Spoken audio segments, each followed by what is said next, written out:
Everyone, I hope you all are very well. आज हम इस वीडियो में कंप्लीट द हिंदू न्यूज़पेपर और एडिटोरियल्स का एनालिसिस करेंगे। आज है मंडे 30 नवंबर। सबसे पहली जो न्यूज़ है that farmer reject centre call for talks से Burari is an open jail. यहाँ पे जो सेंट्रल गवर्नमेंट है उनका कहना है जो पंजाब और हरियाणा के जो फार्मर्स हैं वो दिल्ली बॉर्डर पे हैं और उनसे बोलना है कि वो एक जगह पे इकट्ठे होके जो अपना प्रोटेस्ट है वो जो यूनियन गवर्नमेंट के 3 फार्म लॉज हैं उनके बेसिस पे जो प्रोटेस्ट कर रहे हैं फार्मर्स, उनको एक डेजिग्नेटेड प्लेस दिया है सेंट्रल गवर्नमेंट ने, लेकिन वो वहाँ पे जो है वो नहीं जा रहे हैं। आज हम इस वीडियो में आगे जो एडिटोरियल में भी इस टॉपिक के बारे में बात की गई है और एक एडिटोरियल जो है वो इंडिया की जीडीपी की कंडीशंस के बारे में बात कर रहा है और एक एडिटोरियल जो पेरिस क्लाइमेट अकॉर्ड है उसके बारे में डिटेल में बात कर रहा है, तो उस पर भी डिस्कस करेंगे। अब नेक्स्ट है कि जो यूपी में कन्वर्ज़न के ऊपर जो unlawful conversion of religion ordinance 2020 जो प्रमलगेट हुआ था 27 नवंबर को, उसमें जो फर्स्ट केस है वो रजिस्टर किया गया है। अब जो नेक्स्ट बात आ रही है, चाइना जो है अब एक नया कंट्रोवर्शियल स्टेप चाइना ने लिया है। जो चाइना का तिब्बत ऑटोनोमस रीजन है वहाँ पे एक हाइड्रो पावर प्रोजेक्ट के लिए चाइना ने कंसेंट दिया है जो कि ब्रह्मपुत्र रिवर के ऊपर बनना है। इससे इंडिया का जो इंटरेस्ट है वो हार्म होता है because proper quantity of water India को नहीं मिल पाएगा फिर ब्रह्मपुत्र रिवर से, अगर चाइना जो उस रिवर के ऊपर ब्रह्मपुत्र रिवर के ऊपर अगर डैम बना लेता है। तो इस बात के ऊपर डिस्कस कर लेते हैं ब्रह्मपुत्र रिवर के ऊपर, साथ में जो चाइना का ये प्लान है उसके ऊपर नोट्स के साथ। अब यहाँ पे बात की जा रही है जो इंडिया और चाइना जो है उनका ब्रह्मपुत्र रिवर के ऊपर, इसको आप general studies paper 1 water resources और general studies paper 2 India and its neighbour से कर सकते हैं कनेक्ट, एंड जीएस पेपर 3 में कंजर्वेशन से कनेक्ट कर सकते हैं। अब यहाँ पे चाइना जो है वो कंस्ट्रक्शन कर रहा है बहुत सारे जो डैम हैं अलोंग द ब्रह्मपुत्र रिवर, उसको चाइनीज़ साइड में जो है वो यारलंग बोला जाता है। अब इसके जो की पॉइंट्स हैं वो ओरिजिनेट होती है रिवर जो है सिहांग दिहांग, और ग्लेशियर जो है वो चेमेंग डंग जो ग्लेशियर है वहाँ से कैलाश रेंज में मानसरोवर लेक के पास ये और इंडिया में एंटर होती है ये river Sadiya town of Arunachal Pradesh. इसकी कुछ ट्रिब्यूटरी हैं, ये पेरेनियल रिवर है, हमेशा इसमें पानी रहता है। अब चाइना का आखिर डैम बनाने के पीछे क्या पर्सपेक्टिव है, बिकॉज चाइना जो है उसमें 20% वर्ल्ड की पॉपुलेशन रहती है और उसके पास पूरे वर्ल्ड के सिर्फ 7% वाटर रिसोर्सेज हैं और इतना ज़्यादा सीवियर पॉल्यूशन वहाँ पे है बिकॉज ऑफ रैपिड इंडस्ट्रियलाइजेशन। तो इसकी वजह से चाइना का जो सर्दर्न रीजन है वो वाटर रिच है, बट जो नॉर्दर्न रीजन है वहाँ पे वाटर की जो क्वांटिटी है वो कम है। तो वहाँ तक वाटर पहुँचाने के लिए चाइना ने बहुत ज़्यादा जो है कैनाल का नेटवर्क बनाया हुआ है जिससे कि वाटर वहाँ पे पहुँच सके। अब यहाँ पे इंडिया का इस बात के ऊपर पर्सपेक्टिव है कि इंडिया के पास 17% ऑफ वर्ल्ड पॉपुलेशन है और 4% वाटर है, और बहुत सारी जो स्टेट्स हैं वो सीवियरली वाटर स्ट्रेस्ड हो जाती हैं और ज़्यादातर जो अर्बन एरियाज़ है वहाँ पे वाटर स्टोरेज रहती है। जैसे चाइना है, जैसे चेन्नई है, चेन्नई में उल्टा वहाँ पे जो रिवर्स ऑस्मोसिस प्रोसेस है उससे जो सी का वाटर है उसको फ़िल्टर करके वहाँ के लोग यूज़ करते हैं। ये यहाँ पे इशू है।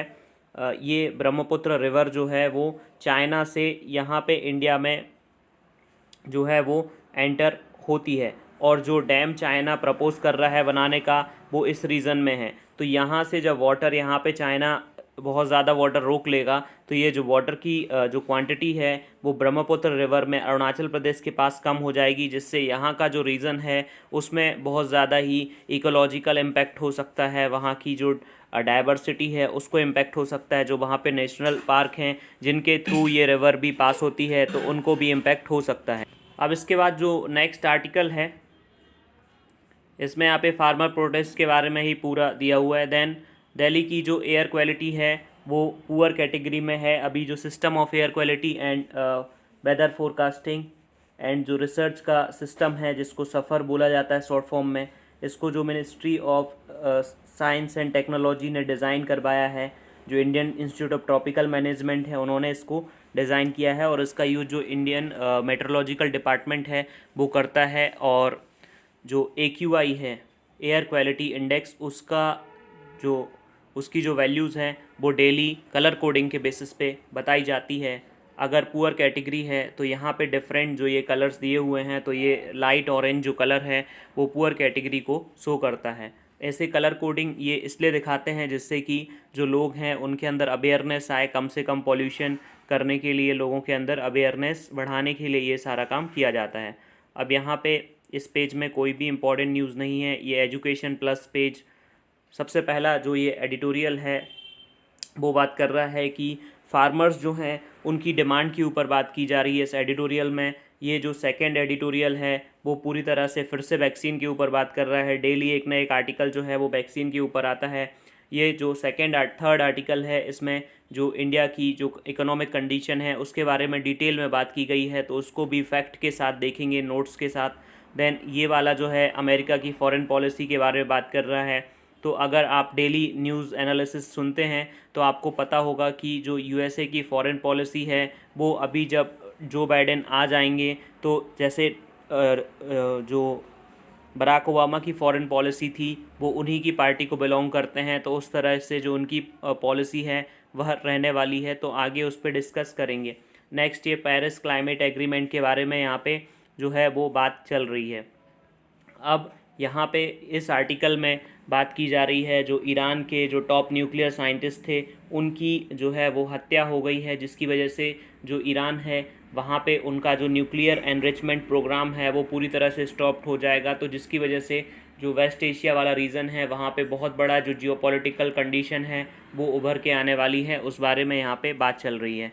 अब आज का जो कैरिकेचर है इसमें बात की गई है कि जो सेंट्रल विस्टा प्रोजेक्ट है जिसमें कि सेंट्रल गवर्नमेंट जो भी पार्लियामेंट बिल्डिंग है और जो अदर जो सेक्रेटरीट हैं उनकी जो एक नई बिल्डिंग जो है वो क्रिएट की जा रही है। बिकॉज़ जो अभी जो पार्लियामेंट बिल्डिंग है वो अगर सांसद सदस्यों की संख्या बढ़ती है तो उसको होल्ड करने में सक्षम नहीं है। इवन जो जॉइंट सेशन ऑफ पार्लियामेंट होता है उस जॉइंट सेशन के लिए भी अलग से चेयर्स वहाँ पे लगानी पड़ती, तो उस वजह से जो है वो नई जो पार्लियामेंट की बिल्डिंग है उसका जो है अभी फाउंडेशन जो है वो ले किया गया। तो उसके बेसिस पे ये कैरिकेचर शो कर रहा है कि इंडिया में जो अभी पर्टिकुलर कंडीशन है जिसमें कि जो इंडिया का अपोजिशन पार्टीज़ हैं उनकी बात नहीं सुनी जा रही, ऐसा इस कैरिकेचर में दिखाया है कि गांधी जी बोल रहे हैं कि while reinstalling please I don't face the parliament, ऐसा कुछ करो कि मुझे पार्लियामेंट ना देखे। मतलब गांधी जी एक तरह से पार्लियामेंट में जो कंडीशन चल रही हैं उससे दुखी हैं। अब यहाँ पे कुछ डाटा पॉइंट है, इंपॉर्टेंट डाटा पॉइंट यहाँ पे दिया हुआ है जो इसको जीडीपी वाले आर्टिकल से रिलेट करके देखेंगे। अब यहाँ पे बात की गई है कि इंडिया जो है वो टेक्निकली रिसेशन में जा चुका है। ये जो सबसे फर्स्ट जो यहाँ पे सबसे फर्स्ट जो ये ग्राफ दिया हुआ है, इस ग्राफ में ये शो किया गया है कि जुलाई से सितंबर का जो क्वार्टर सेकंड है इंडियन का जो फाइनेंशियल ईयर है वो 1 अप्रैल से 31 मार्च तक चलता है। उसमें जो है 4 क्वार्टर्स होते हैं। जो पहला क्वार्टर होता है वो अप्रैल मई जून तक होता है, देन जुलाई अगस्त सितंबर, देन अक्टूबर नवंबर दिसंबर, ऐसे जो है ये 3 क्वार्टर, फिर उसके बाद जनवरी फरवरी मार्च, ऐसे टोटल 4 क्वार्टर्स होते हैं। तो इंडिया का जो ये जीडीपी का एस्टिमेट है क्वार्टर सेकंड का, उसमें जीडीपी जो है सेकंड टाइम ऐसा कॉन्ट्रैक्ट हुई है 1996 के बाद, और इंडिपेंडेंस के बाद ऐसा फर्स्ट टाइम हुआ है कि जीडीपी जो है वो कॉन्ट्रैक्ट हुई है। मतलब यहाँ पे कहने की बात यह है कि 1996 में एक बार बस जीडीपी कॉन्ट्रैक्ट हुई थी, उसके बाद से अभी ऐसा हो रहा है कि 2 बार जीडीपी कॉन्ट्रैक्ट हुई है इंडिपेंडेंस के बाद से। तो जीडीपी जो है यहाँ पे 1998 के बाद का ये डाटा यहाँ पे दिया हुआ है। ये कुछ जीडीपी जो है ग्रोथ दिखाई गई है, और ये जो नीचे साइड है वो जीडीपी में कॉन्ट्रैक्शन है। इट मीन्स दैट जीडीपी में कॉन्ट्रैक्शन का मतलब क्या होता है। लेट्स सपोज अगर कोई कंट्री जो है वो 100 कार्स प्रोड्यूस कर रही थी, तो अब अगर 23% जीडीपी में कॉन्ट्रैक्शन हो जाता है तो इट विल प्रोड्यूस 77 कार्स। अब 77 के बाद भी अगर जो है वो फिर से कॉन्ट्रैक्शन हुआ है 7.5%, तो इसमें भी अगर 7.5 और कॉन्ट्रैक्ट करेंगे so it will become something about 68 तो अगर इतना कम ये हो जाता है तो इसका मतलब है 100 से टोटल 68 पे, मतलब बहुत ज़्यादा ही जो इंडिया की जीडीपी है वो कम हो रही है। अगर जीडीपी कम हो रही तो इसका सीधा मतलब है कि जॉब की ग्रोथ है वो कम हो जाएगी, प्रोडक्शन कम हो जाएगा, जो लोगों को काम मिलता है वो नहीं मिल पाएगा और इससे अनएम्प्लॉयमेंट की सिचुएशन बढ़ सकती है। अब दूसरी बात है कि आखिर कौन कौन से ऐसे रीज़न हैं जहाँ पे जो जीडीपी है वो जीडीपी कौन से रीजंस की वजह से कम हो रही है। अब यहाँ पे बताया है कि टोटल यहाँ पे ये जो है वो 8 ऐसे फैक्टर्स दिए हुए हैं, जैसे एग्रीकल्चर, फॉरेस्ट्री एंड फिशिंग। इसमें थोड़ा जो ग्रोथ है वो मेंटेन है, क्योंकि ये जो रीज़न है इसको जो है वो अभी कोविड-19 की वजह से स्टॉप नहीं किया गया था, क्योंकि जो फिशिंग वगैरह है वो एग्रीकल्चर जो है, फिशिंग है, वो सारी एसेंशियल सर्विसेज में आते थे, तो उन पे कोई भी रोक नहीं लगाई गई थी, तो उनमें जो है 3.4% की जो है वो बढ़त है। फिर इसके बाद जो माइनिंग एंड क्वेरिंग है इस पे रोक तो नहीं लगाई गई थी, बट हालांकि डिमांड कम हो जाने की वजह से, रियल एस्टेट सेक्टर में भी डिमांड कम हो जाने की वजह से इलेक्ट्रिसिटी जो है उधर के पावर प्लांट्स में जो इलेक्ट्रिसिटी की डिमांड है वो कम हो जाने की वजह से, क्योंकि इंडिया में मेजरली इलेक्ट्रिसिटी की डिमांड इंडस्ट्रियल रीजन से आती है, तो अब कोविड-19 पेंडेमिक की वजह से इंडस्ट्रियल रीजन बंद थे, तो उसमें भी जो है वो नेगेटिव ग्रोथ देखी गई। देन मैन्युफैक्चरिंग, उसमें भी अभी बहुत ज़्यादा ही स्लंप था क्यूबन में, जो कि 39.3% था, लेकिन वो फिर भी इंक्रीज़ हो गई। Then next is utilities, then construction, trade, transport, commerce, finance, real estate, public administration and defence. ये सारी जो रीज़न है इनमें बहुत ज़्यादा ही जो है वो कॉन्ट्रैक्शन देखा गया। फिर इसके बाद जो गवर्नमेंट है उसकी स्पेंडिंग के बारे में बात की गई है। एक होता है गवर्नमेंट की जो स्पेंडिंग होती है वो और उसके बाद एक प्राइवेट सेक्टर की जो है स्पेंडिंग होती है, और नेक्स्ट है ग्रॉस फिक्स्ड कैपिटल फॉर्मेशन, जिसमें कि गवर्नमेंट कोई स्कूल बिल्डिंग बनाती है, कोई डैम बनाती है, कोई ब्रिज बनाती है, तो उसको बोला जाता है कैपिटल, बिकॉज वो 20-30 साल के लिए बनाया जाता है, तो उसमें जो एक्सपेंडिचर गवर्नमेंट करती है उसको बोलते हैं ग्रॉस कैपिटल फॉर्मेशन।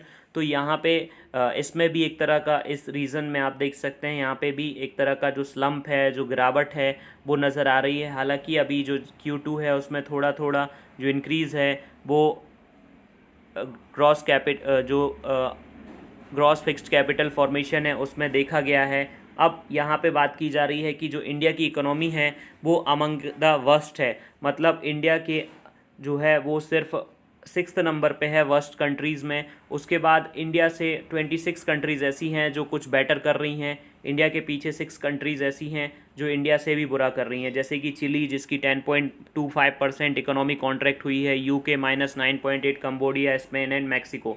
उसके बाद 26 ऐसी कंट्रीज़ हैं जिनकी सिचुएशन इंडिया से काफ़ी अच्छी है। तो ये इस आर्टिकल में बात की गई है। अब देख लेते हैं सबसे पहले ये जो इंडिया का रिसेशन वाला ये जो आर्टिकल है, इंडियन इकोनॉमी के ऊपर बात की गई है कि इंडिया की जो इकोनॉमी है वो टेक्निकली रिसेशन के फेस में आ गई है। रिसेशन क्या होता है? जब 2 क्वार्टर तक अगर इकोनॉमी में कोई ग्रोथ नहीं आती है तो उसको, उस कंडीशन को टेक्निकली बोला जाता है रिसेशन।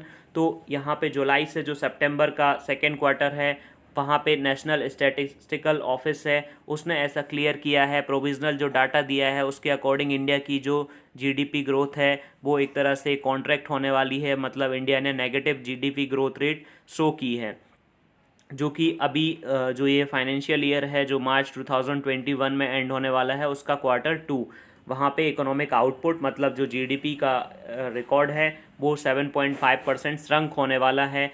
फर्स्ट क्वार्टर में 23.9% श्रंक हुआ था। अब इकोनॉमी सक्सेसिव 2 क्वार्टर में श्रिंक हो रही है। इंडिपेंडेंट इंडिया में पहली बार ऐसा हो रहा है कि इंडिया की जो इकोनॉमी है वो एक तरह से रिसेशन की फ़ेज़ में चली गई है। ओवरऑल जो जीडीपी का फिगर है वो 33,14,167 करोड़ रुपीज़ हैं।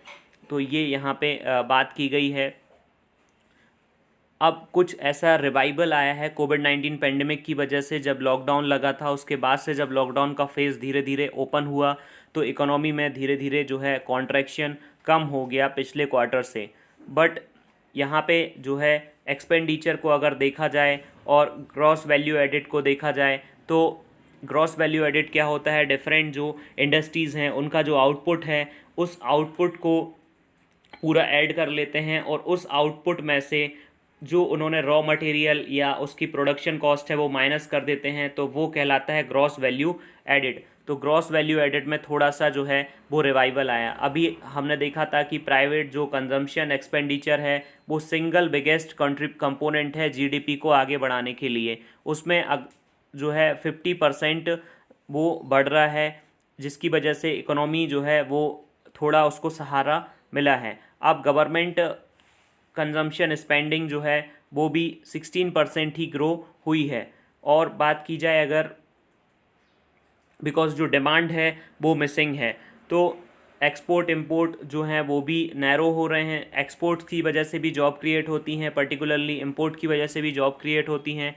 अब यहाँ पे एक पर्टिकुलर ऐसी कंडीशन बताई गई है कि गवर्नमेंट हो सकता है कुछ डाटा जो है वो छुपा रही है, because it was puzzling almost 4-fold growth in discrepancies. मतलब जब जीडीपी की कैलकुलेशन की जाती है तो जीडीपी कैलकुलेशन की जो दो तरह की मेथड होती हैं, उन दोनों तरह की मेथड में कुछ कमी हो, उससे जो है डिस्क्रिपेंसीज एक क्रिएट किया जाता है एक डाटा, उस डिस्क्रिपेंसीज में 4-fold इंक्रीज़ हुआ है। तो इससे पता चल रहा है कि कहीं ना कहीं ऐसी कोई प्रॉब्लम हो सकती है जिसको गवर्नमेंट जो है वो लोगों से छुपाना चाहती है। जैसे कि यहाँ पे आप देख सकते हैं ये वाली पिक्चर जो है, इस पिक्चर में प्राइवेट फाइनल कंजप्शन एक्सपेंडिचर जिसको हमने देखा था, ये 27,34,596 करोड़ है। उसके बाद एक्सपोर्ट है, देन इंपोर्ट है। एंड डिस्क्रिपेंसीज़ में आप पिछले क्वार्टर से देख सकते हैं जो चेंज आया है। पिछले क्वार्टर में 14,070 करोड़ रुपीज़ था, अभी वो बढ़ के 53,211 करोड़ रुपीज़ है। डिस्क्रिपेंसीज़ ऐसा मान के चलो, अगर कोई सपोज़ जो कोई चीज़ अप्रॉक्सीमेशन किया जाता है, जैसे कोई चीज़ 98 है तो उसमें 2 रुपीज़ बढ़ा के उसको 100 किया जाता है, वैसे ही उसी को उसको डिस्क्रिपेंसीज़ बोला जाता है। तो वो जो डिस्क्रिपेंसीज़ हैं इस बार अचानक से 4-fold इंक्रीज़ है। तो यहाँ पे एक ये बरीसम सिचुएशन है, एक चिंता वाली बात यहाँ पे ये है कि आखिर ऐसा कैसे कि इतना ज़्यादा जो डिस्क्रिपेंसीज़ हैं वो शो की जा रही हैं। अब यहाँ पे बात कर लेते हैं ग्रॉस वैल्यू एडिट की। 2015 में जो इंडिया है उसने एक नई सिचुएशन को ऑप्ट किया, अपना जो नेशनल जो अकाउंट सिस्टम है उसमें यूनाइटेड नेशन का जो सिस्टम ऑफ नेशनल अकाउंट है उसके साथ चलने के लिए।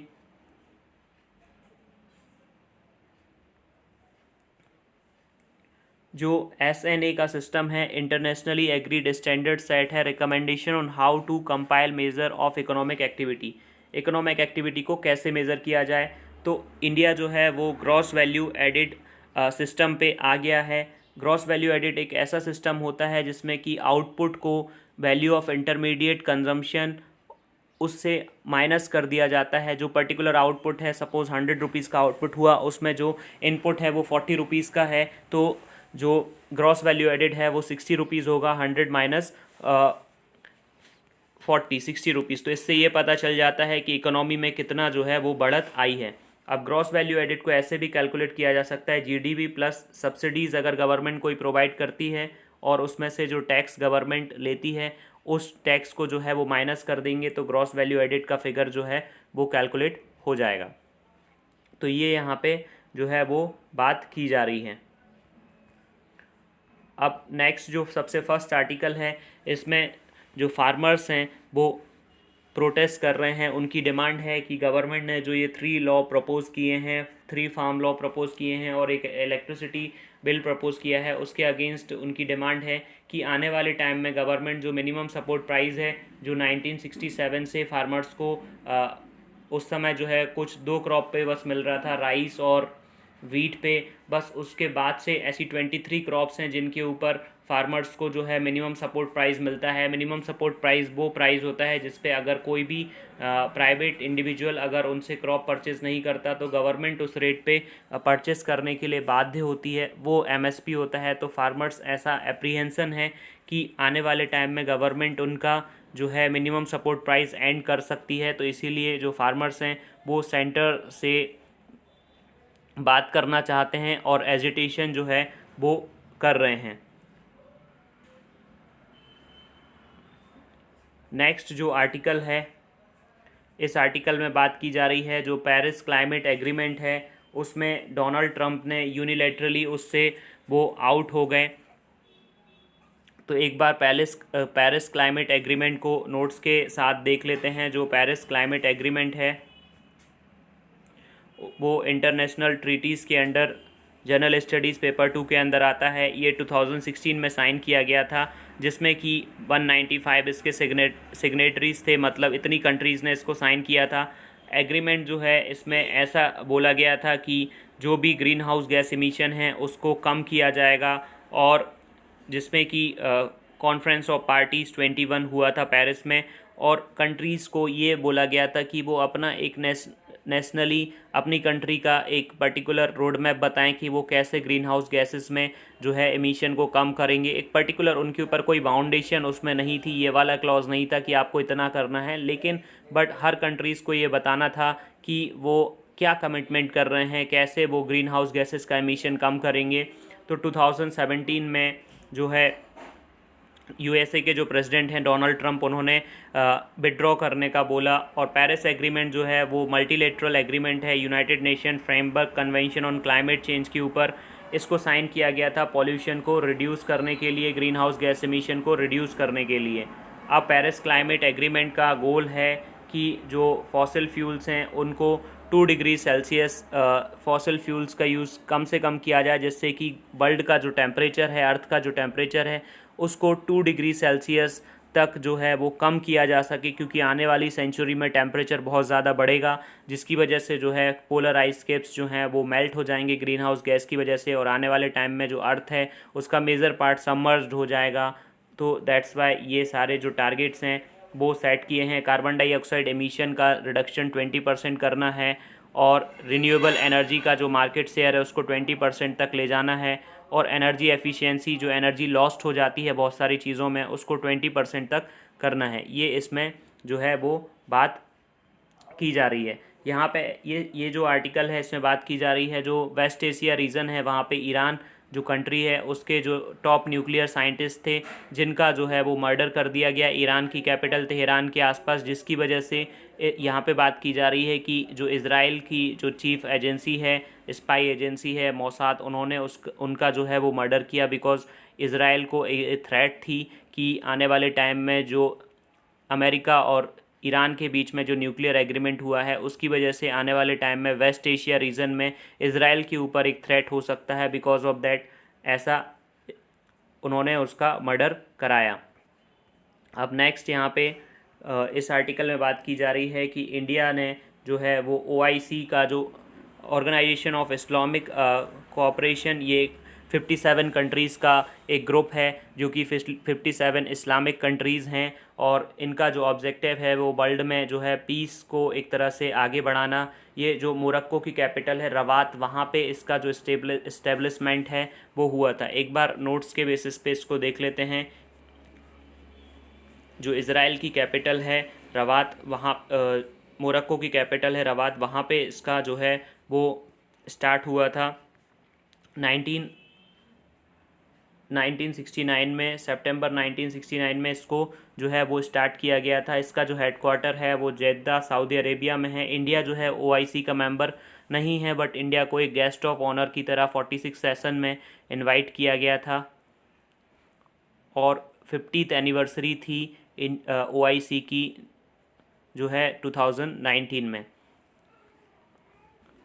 अब नेक्स्ट यहाँ पे बात की जा रही है कि जो डायबिटीज़ है उसकी बहुत ज़्यादा ही रिस्क है आने वाले टाइम में। जो मेट्रोज़ हैं उनमें जो डायबिटीज़ हैं, अभी पर्टिकुलरली जो है 77 मिलियन जो एडल्ट्स हैं उनको डायबिटीज़ है, लेकिन 2045 तक जो है 130 मिलियंस को डायबिटीज़ हो सकती है। अब यहाँ पे बात की जा रही है बहुत सारे फैक्टर्स हैं जो डायबिटीज़ को बढ़ाने में जो है वो हेल्प करते हैं या बढ़ाने का कारण है, जैसे कि urbanisation, decreasing diet quality, decrease level of physical activity. जो लोग हैं वो आजकल बहुत कम ही फिज़िकल एक्टिविटीज़ करते हैं, मोस्टली जो है मोटरसाइकिल पे यहाँ वहाँ जाना या बहुत कम ही एक्सरसाइज करना। लाइफ स्टाइल जो है वो इस तरह की हो गई है कि लोग अब फिज़िकल एक्टिविटीज़ बहुत कम करने लगे हैं। इवन कोई छोटी से छोटी चीज़ की भी जो है आजकल मशीन उपलब्ध हैं, जिसकी वजह से लोगों की फ़िज़िकल एक्टिविटी कम हो गई है। बिकॉज ऑफ दैट डायबिटीज़ का प्रेवलेंस बहुत ज़्यादा ही बढ़ रहा है। वीडियो अगर आपको अच्छा लगा है तो वीडियो को लाइक करें।